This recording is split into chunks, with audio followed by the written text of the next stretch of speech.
Assalamualaikum warahmatullahi wabarakatuh. Waalaikumsalam warahmatullahi wabarakatuh. Alhamdulillahilladzi anzala ala 'abdihi al-kitaba wa lam yaj'al lahu 'iwaja qayyima. Wassalatu wassalamu ala asyrafil mursalin sayyidina wa nabiyyina Muhammad sallallahu alaihi wasallam Allahumma shalli wa ala alihi wa sahbihi ajma'in. Pertama-tama marilah kita panjatkan puji syukur kehadirat Ilahi Rabbi Azza wa Jalla yang telah memberi rahmat dan hidayahnya sehingga kita bisa berkumpul dalam acara talk pada malam hari ini. Salawat ma'assalam semoga tetap tercurahkan kepada junjungan kita Nabi besar Muhammad sallallahu alaihi wasallam. Allahumma shalli wa sallim wa barik alaihi, yang telah membawa kita dari zaman kegelapan menuju zaman yang terang benderang, yakni dengan tegaknya dinul Islam. Alhamdulillah, sekarang kita sudah dibersamai oleh Ustazah Nurul Faiza. Bagaimana kabarnya saudari Pak? alhamdulillah nabi khair. Alhamdulillah, sehat ya Ustaz. Sehat.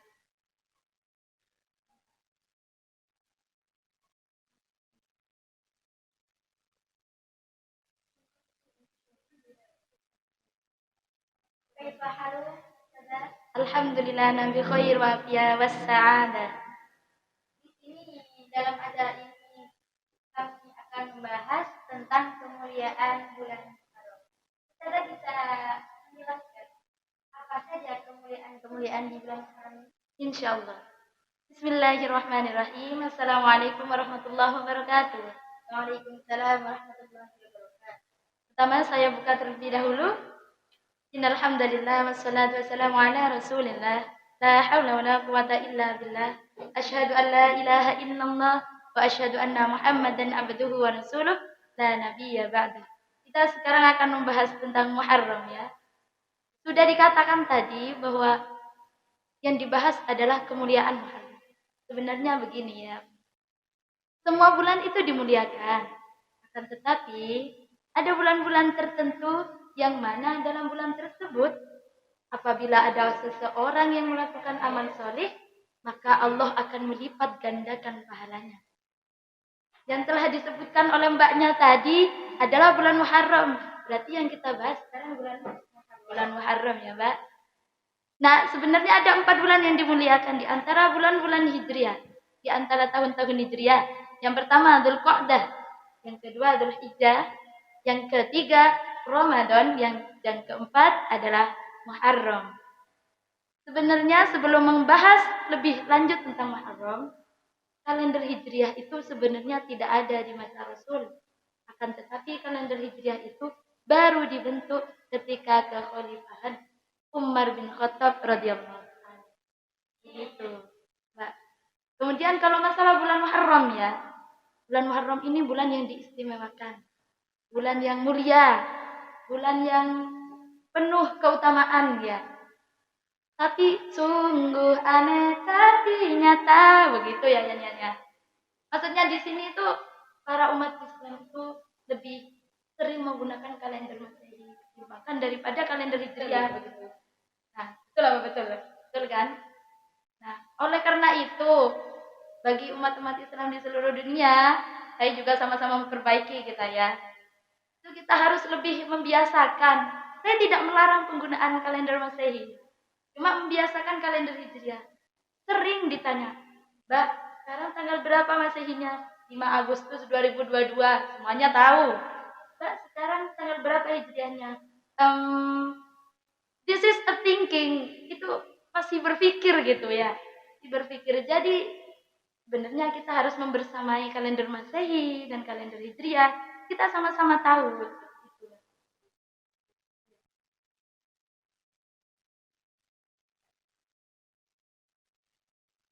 Dalam bulan Muharram itu banyak ya peristiwa yang terjadi.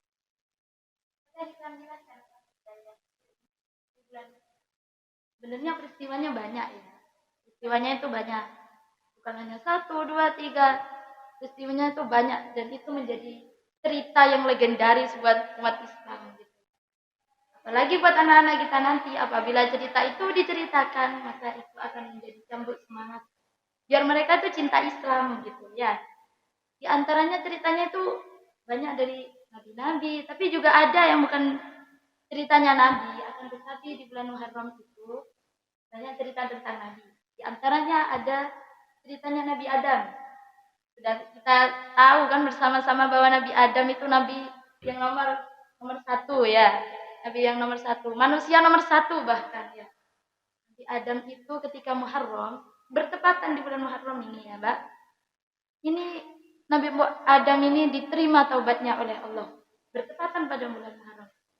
Kita kan sudah sama tahu, apalagi di kalangan santri ya, bahwa Nabi Adam itu dihukum oleh Allah karena kan makan buah khuldi yang dikatakan buah keabadian gitu. Dan Nabi Adam ini salah kan? Beliau sudah dihukum dan beliau terus meminta maaf pada Allah. Ini hebatnya Nabi Adam. Dia nggak pernah putus asa. Dia terus minta maaf. Kalau kita sebagai manusia, kita kan bukan nabi ya. Kita bukan nabi. Kalau Nabi Adam, dia terus meminta maaf pada Allah. Dia nggak pernah putus asa. Nggak pernah putus pada rahmatnya Allah. Pada saat itu, Nabi Adam beristighfar terus kepada Allah. Yang mana istighfar itu terletak pada salah satu ayat di dalam Al-Quran. Bunyinya, A'udzu billahi minasyaitonir rajim. Bismillahirrahmanirrahim. Rabbana zalamna anfusana wa in lam taghfir lana wa tarhamna lanakunanna minal khasirin. Al-Shawab seperti itu ya ayatnya, Sadaqallahul Azim. Nah, kemudian Nabi Adam diampuni. Nabi Adam itu diampuni bertepatan itu pada bulan Muharram. Subhanallah, itu kan merupakan peristiwa penting bagi umat Islam gitu. Ada juga yang kedua ya. Sebenarnya banyak peristiwanya, cuma saya ini kan menceritakan beberapa saja. Yang kedua ini ada ceritanya Nabi Ibrahim.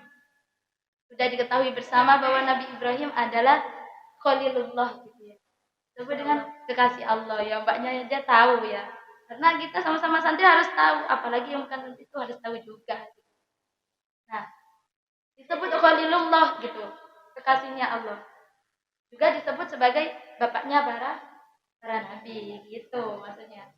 Dan Nabi Ibrahim ini kan pernah dibakar nih. Hebatnya nih kuasa Allah ya, Mbak. Ini kuasanya Allah. Api yang membakar Nabi Ibrahim itu menjadi dingin. Api yang membakar Nabi Ibrahim itu menjadi dingin. Seperti dalam surah Al-Anbiya ayat 69 Allah berfirman, A'udzu billahi minasyaitonir rajim. Bismillahirrahmanirrahim. Qulna ya naru kuni bardan wa salaman ala Ibrahim. Shadaqallahul azim. Wahai api, Allah ini kan yang berfirman. Wahai api, dinginlah engkau dan jadilah penyelamat bagi Nabi Ibrahim. Subhanallah. Ya, sungguh kekuasaan Allah itu sangat besar gitu ya. Kekuasaan Allah itu nggak ada yang bisa menandingi gitu ya, Mbak. Nah, seperti itu. Siapa yang bisa menjadikan api menjadi dingin? Hanya Allah. Kalau kita kan cuma api disiram mati apinya nggak ada. Kalau itu apinya masih ada, masih berkobar. Api itu tidak memberi panas pada Nabi Ibrahim. Itu kan sebuah kekuasaan yang patut kita renungkan gitu. Mungkin itu ya peristiwa-peristiwa penting, banyak juga dari nabi-nabi. Ada yang Nabi Yusuf diselamatkan, juga ada yang Nabi Musa menang dalam pertarungan Fir'aun gitu. Itu merupakan cerita-cerita legendaris banget gitu. Ya banyak sekali. Apabila kita menceritakan pada anak-anak kita, mungkin itu akan menjadi, oh, Nabi Adam itu lo nggak pernah putus. Berarti kita harus mengambil hikmah gitu. Bagi anak-anak kita, nggak bagi anak-anak kita kok gitu. Bagi kita juga. Berarti kita nggak boleh putus. Kita sebagai umat Nabi Muhammad, Nabi yang paling terakhir, Nabi yang menjadi penutup gitu. Kita harus bisa lebih baik gitu dari kemarin-kemarinnya gitu. Dan menjadikan cerita-cerita Rasul itu sebagai pelajaran. Ada sih, ada juga peristiwa yang luar biasa. Nah, mungkin ini bukan dari Nabi ya. Nah, mungkin ini bukan dari Nabi. Tapi di sini di awal bulan Muharram, itu berarti tanggal 1 Muharram ya. Pergantian tahun lah, pergantian tahun. Biasanya kita kan melakukan doa akhir tahun, doa awal tahun seperti itu. Nah, malaikat-malaikat yang mencatat amal-amal manusia itu semuanya berbondong-bondong menuju arsy. Ngapain mereka sih gitu? Mereka itu berbondong-bondong menuju arsy. Mereka membawa amal kita, setor misalnya. Kalau kita itu kalau misalnya ada dagangan gitu ya penjual, ini setor ke juragan gitu. Tapi ini malaikat. Nah, malaikat itu setorin semuanya aman. Jujur kalau malaikat itu nggak pernah pilih kasih, Mbak.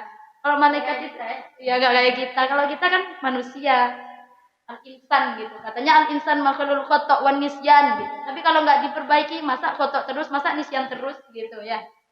Makanya kalau malaikat itu menyetorkan catatan amal kita, entah itu amal baik, entah itu amal buruk. Jadi nggak peduli, wes pokok ini disetorkan karena malaikat itu patuh, ya, patuh. Kalau manusia kan begitu ya. Nah itu mereka nggak punya hawa nafsu, jadi mereka itu nggak pilih kasih gitu, nggak pilih kasih. Jadi kita seharusnya itu dijadikan sebagai pelajaran gitu ya Mbak. Seharusnya dijadikan pelajaran. Ada yang mengatakan bahwa gini, apabila harinya kita itu hari yang kemarin itu lebih baik daripada hari yang sekarang, itu orang tersebut merupakan orang yang merugi. Manaudzubillah kan. Semoga kita nggak termasuk dalam golongan tersebut ya. Kemudian apabila hari kemarin dan hari sekarang itu sama, nggak ada yang lebih baik, itu sama wis. Itu berarti kita juga termasuk orang yang merugi gitu ya. Masuk orang yang merugi. Tapi satu, apabila hari sekarang, hari saat ini lebih baik daripada hari kemarin, kita termasuk orang-orang yang merugi. Ya, amin. Semoga tidak hanya kita ya, pemirsa juga ya. Semoga selalu dijadikan orang-orang yang beruntung. Dimanapun, kapanpun Allah selalu memberikan hidayah, rahmat, dan selalu meridhoi setiap langkah.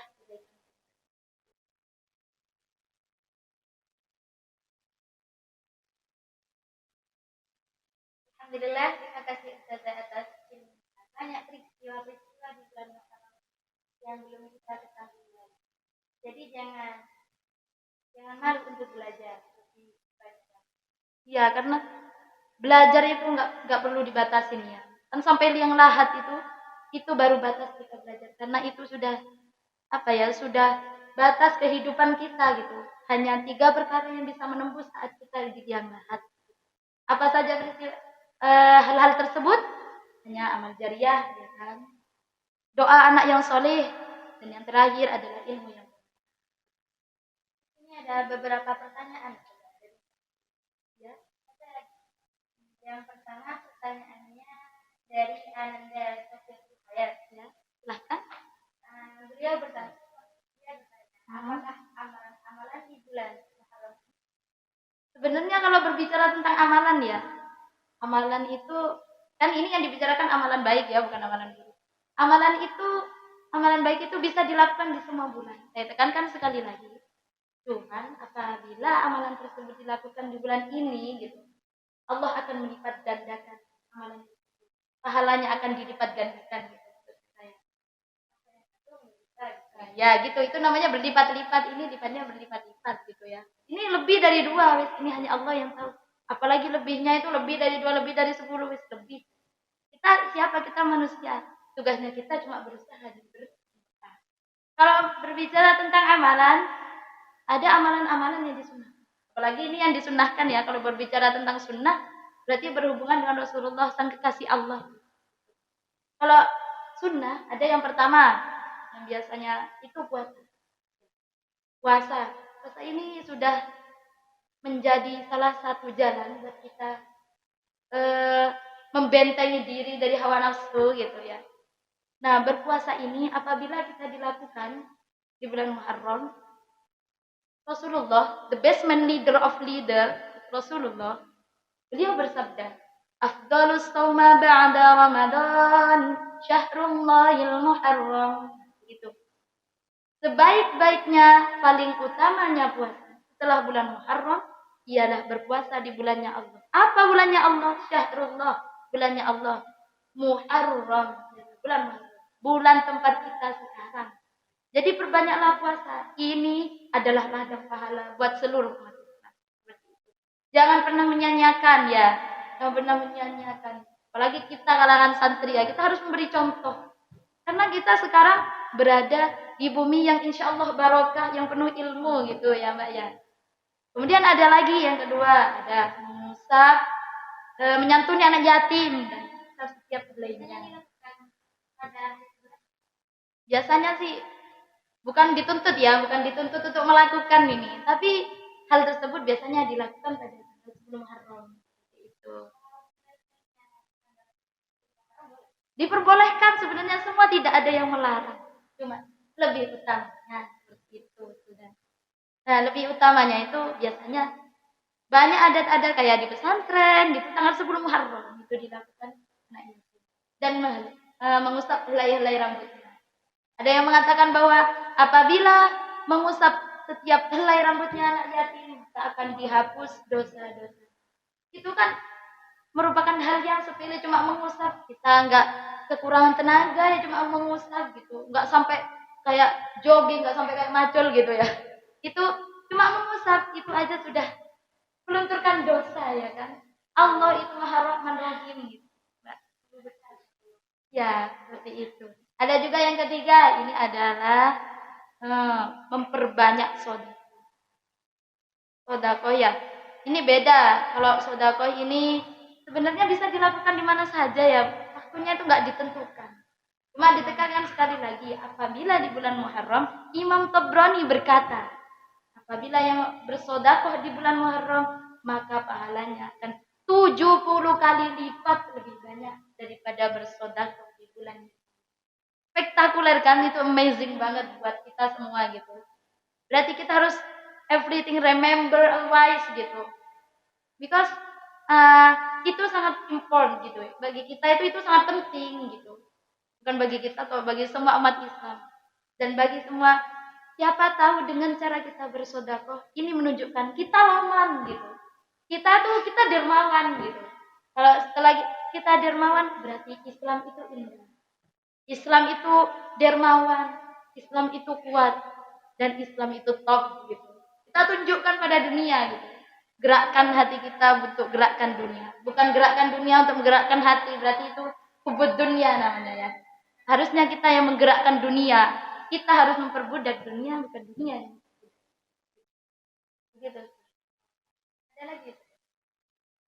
Mungkin banyak ya amalan-amalan, cuma ada hal yang mungkin dianggap sepele ya. Kalau apabila dilakukan itu katanya sepele gitu. Sebenarnya kalau amalan-amalan tersebut diniatkan dengan mencari ridho Allah, diniatkan dengan mengikuti sunnah-sunnah itu, semua akan bernilai amal baik, semua akan bernilai pahala. Semua itu adalah ladang pahala. Dan itu amal baik. Seperti contohnya menggunakan celak, kan itu sepele gitu bagi kita ya. Itu sepele cuma, apalagi kalangan santri. Biasanya kalau ada yang bilang, saya dulu sedikit bercerita ya. Kalau saya di rumah itu, saya kan kalangan orang-orang Jawa nih, memakai celak. Ya, kayak orang Madura gitu, pasan. Padahal semuanya kan diniatkan sesuai niat kita masing-masing gitu. Apabila itu diniatkan biar saya kelihatan cantik, biar saya ketika dilihat cowok itu dia bisa ting-ting gitu. Bukan gitu maksudnya ya, bukan gitu. Maksudnya itu biar kita kelihatan gak pucat, biar menyenangkan pada hati orang, bukan cowok ya, bukan cowok maksudnya. Bukan untuk menimbulkan syahwat gitu. Ada juga memotong kuku, itu kan hal sepele buat kita gitu. Hal sepele. Tapi itu akan membuahkan sebuah pahala apabila diniati dengan niat mencari ridha Allah, dengan niat mengikuti sunnah Rasul, semuanya akan bernilai. Banyak pahala juga. Banyak banget.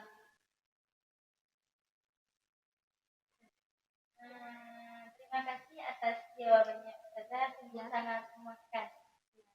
Insyaallah semoga bermanfaat buat semuanya ya. Pertanyaan kedua yakni dari Ananda, ada santri baru yang dari Sumatera.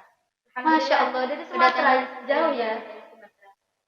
Yang bernamakan Rizka Andiana Pinata. Pertanyaannya adalah, apakah hikmah yang bisa kita ambil dari datangnya bulan Muharram? Berbicara tentang hikmah, pasti semuanya ada hikmah. Kok Muharram yang penuh kebaikan? Musibah aja ada hikmahnya. Erupsi, apalagi Muharram gitu. Erupsi itu kan merupakan musibah ya. Tapi kita harus mengambil hikmah, nggak boleh itu dijadikan kesedihan yang berlarut-larut, itu nggak boleh. Itu semuanya ada hikmahnya. Kalau berbicara tentang hikmah di bulan Muharram itu banyak banget. Salah satunya kita bisa bersyukur. Dengan datangnya bulan Muharram, kita bisa bersyukur kepada Allah bahwa kita masih diberikan umur. Seandainya besok tahun baru, sekarang kita meninggal, berarti udah nggak ada kesempatan buat kita gitu kan. Ya Allah gitu. Berarti ini bukan kita toh, tapi semuanya ya, semua itu harus wajib bersyukur atas apa yang telah diberikan oleh Allah. Entah itu musibah, saat kita merasakan, ya Allah aku salah gitu. Ya Allah aku sedang terkena musibah, jangan menyalahkan Allah. Jadi Allah mendatangkan, jangan pernah engkau mengatakan bahwa engkau jatuh. Itulah yang diberikan oleh Allah. Tapi katakanlah bahwa Allah sedang mengajari engkau untuk bangkit, sedang mengajari untuk berdiri, sedang mengajari untuk kuat gitu. Percaya, yakin bahwa Allah selalu memberikan rahmat kepada kita. Jangan pernah berputus asa dari rahmat Allah. Seperti itu. Berbicara tentang hikmahnya tadi itu satu, bersyukur. Karena kita dipertemukan dengan tahun baru ini, tahun baru. Muharram 1400 berapa? 44 ya, 1444 Hijriah. Ini saja sudah lupa ya. Apalagi kalau ditanya, berarti kita harus lebih memorizing gitu ya dalam pikiran tentang tanggal Muharram, tentang tanggal Masehi, ditekankan sekali lagi. Hikmahnya itu bersyukur. Sehingga kalau kita bersyukur, pasti kan kita nggak pernah merasa putus asa gitu. Aku sudah diberikan kesempatan oleh Allah untuk hidup. Sekarang aku malah mengeluh gitu. Terus seakan apabila orang yang selalu bersyukur itu, pasti dia akan merasa malu. Asalkan syukurnya itu syukur benar ya. Syukur benar, bukan cuma alhamdulillah pas maksiat lagi. Alhamdulillah pas kemana lagi, pas ngeluh lagi. Bukan gitu maksudnya. Maksudnya bersyukur di sini itu bersyukur terus bersyukur. Wujudnya syukur itu apa? Wujudnya syukur itu kita melakukan kebaikan, meninggalkan kemaksiatan dan kesalahan yang telah kita lakukan. Itu namanya bersyukur ya. Alhamdulillah itu juga bersyukur. Tapi semuanya itu butuh bukti. Seperti cinta, kalau cuma kata-kata manis itu mah apa gitu ya. Maka cinta itu perlu pembuktian gitu. Apalagi cinta aja perlu pembuktian. Apalagi rasa syukur gitu. Pada Allah loh, ini bukan kepada makhluk. Kepada Allah sang pencipta makhluk, sang pencipta kekasih kita gitu ya. Sang pencipta suami-suaminya, ibu-ibu semua gitu. Sang pencipta calon-calon jodoh kita gitu. Itu Allah saja. Allah saja itu paling terpenting, yang pertama dan paling utama. Berarti kita harus bersyukur kepada Allah. Dan hikmahnya lagi kita dapat meningkatkan amal ibadah kita, dapat selalu bersyukur kepada Allah, meningkatkan amal baik kita. Kemudian dengan itu pesan saya ya, jangan pernah berputus asa. Jangan mensegel doanya sendiri gitu. Ada yang kadang berdoa, ya Allah saya pengen jodoh yang setampan Syahrukan, saya pengen jodoh yang kaya sekaya Raffi Ahmad gitu. Pas di hatinya timbul kata-kata, gak mungkin kayaknya aku cuma orang desa. Nah itu yang membuat Allah jadi, wah orang ini gak yakin gitu. Jadinya dia yang harus yakin ketika berdoa. Jangan mensegel, jangan menunda doanya sendiri gitu maksudnya ya. Apapun minta pada Allah, Allah Maha mendengar, Allah Maha melihat gitu. Jangan dibuat mumet ya, apalagi kayak apa itu? Kayak ada nyanyian-nyanyian ya. Ada nyanyian yang sekarang lagi viral, Joko Tingkir itu. Ya, saya izin nyanyi enggak apa-apa ini ya? Enggak apa-apa. Maaf kalau suaranya agak-agak kurang-kurang merdu atau kurang-kurang serak-serak kering gimana ya. Joko Tingkir ngombe dawet, jok dipikir marai mumet, numpak dokar nang kelaka, mending ikhtiar dan selalu berdoa. Dengarkan ya.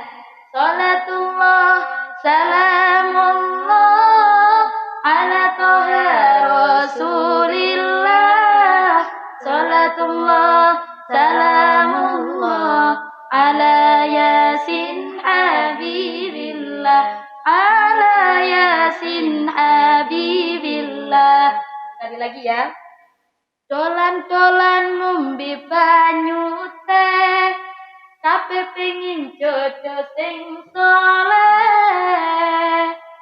Numpak Vespa gonceng Pak Bahri, harus berdoa dan pantaskan diri. Salatullah, salamullah, ala toha Rasulillah. Salatullah, salamullah, ala yasin habibillah. Ala yasin habibillah. Terima kasih. Sudah berkenan hadir dalam acara tersebut pada malam hari ini. Banyak ilmu dan hikmah yang kita pelajari. Saya juga berterima kasih ya atas kesempatannya gitu. Thanks for attention buat semua. Nice to meet you juga ya. Thank you. Semoga bermanfaat dan barokah. Sekian dari kami. Astagfirullah min qaulin bila amalin. Assalamualaikum warahmatullahi wabarakatuh.